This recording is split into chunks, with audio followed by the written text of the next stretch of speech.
Hey everyone, and thanks for logging on to ABC2News.com. Meteorologist Mike Taylor. I want to give you a forecast update for the rest of today. Skies are going to remain clear. A decent amount of high pressure across the board. That's going to keep us on a calm and clear note, but it's also going to keep our mornings on the chilly side. Let's jump right into the forecast. First off, you can clearly see the influence of this weather system. As far as the eyes can see, skies are clear. Notice some of the clouds right off the coast thanks to that front that passed through late last night, and also the associated area of low pressure with it. That's moving off the coast, and yeah, it leaves us with clear skies, lots of sun, and that helps us to warm up, which is why we're hitting temperatures back into the 60s, but it won't last for too long. I'm thinking temps will once again dip back into the mid to low 40s across the area.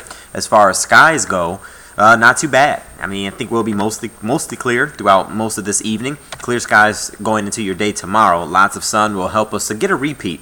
Chilly start in the morning, but we still reach a high temp in the low 60s, and we will be breezy at times, but the big change does move in as we go towards your Saturday, where it'll be a high of just 53, and that, my friends, will be a struggle to hit. Wind chill values will be around during the day. It's probably going to feel like the 40s as opposed to those low 50s for the majority of your afternoon on Saturday. Hey, thanks for joining us here at ABC2News.com to get your forecast information. We'll have another update for you right here with Wyatt later this evening.